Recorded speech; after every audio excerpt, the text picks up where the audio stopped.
Hey guys, welcome to your workout brief for Friday, May 8th.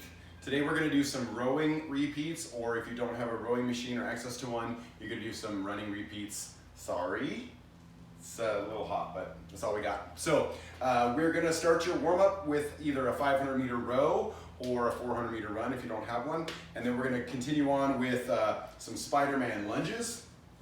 So a nice big lunge, bring the elbow down and switch sides, going back and forth for 10. And then we'll do 10 inchworms plus a push-up. So Tiff will keep her legs straight, walk her hands out, perform a push-up, and then walk her feet back in, or hands back in. After she gets 10 of those, she's gonna do 10 Supermans. So we're all about superheroes on this one. And what she's gonna do there is hands out in front, and she's gonna pick her hands and feet up off the ground and hold it for about a second or two, and we'll go through that. The workout is our intervals, 1,000 meters at a time, and the goal here is to be fast and consistent. So don't go all out on the first one and then just die over the next 4 intervals, but try to be as fast as you can and consistent as you can. So I want both. I want you to row fast and row consistently.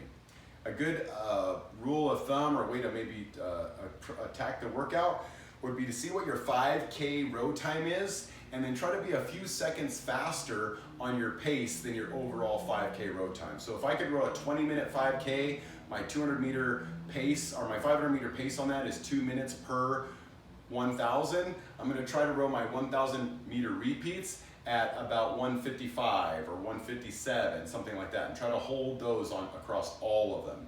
You're gonna get rest in between, so you should be able to row a little bit faster, okay? If you don't have a rowing machine, you're going to be running, and the goal will be the same. Run 800 meters, try to rest for about 3 minutes, and try to keep that pace pretty much the same.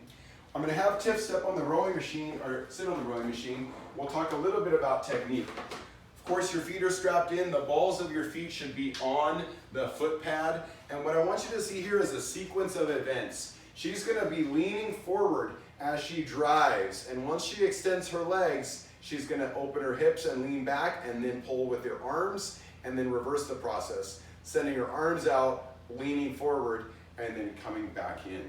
Let's watch a few strokes and see this in action. So it's legs, hips, arms, arms, hips, legs. Legs, hips, arms, arms, hips, legs. Legs, hips, arms, arms, hips, legs. Getting that sequence correctly. Go ahead and rest. Sometimes we see this not executed properly, and we see an immediate lean back into like a chilling car driving position. So if she opens her hips too early, it looks like this.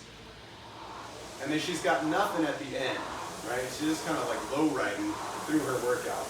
We can also see where the hips shoot back. The handle doesn't move at all. She's wasted all that leg drive, and then she does the whole movement with her back. Looks like this. Here we go. Wham! You'll see that the relationship between how far her hips move and her handle is very not insignificant. Disproportionate, yes. She's not pulling the handle with her legs. So we want to drive or push into the pedals and use our legs to move most of the weight, and then the arms are just icing on the cake. That's what we nicknamed her arms, icing on the cake. So do those repeats. Try to have the best technique that you can, because it does matter. And then for your cool down, we're going to do a couch stretch for 1 minute on each side, which I'll have Tiff show with her knee on a pad here. Squeezing her heel into her butt to stretch out her quads, and then she can lay on the floor in a T pattern and bring her opposite foot to her opposite hand. This will help to stretch out the low back and hips a little bit.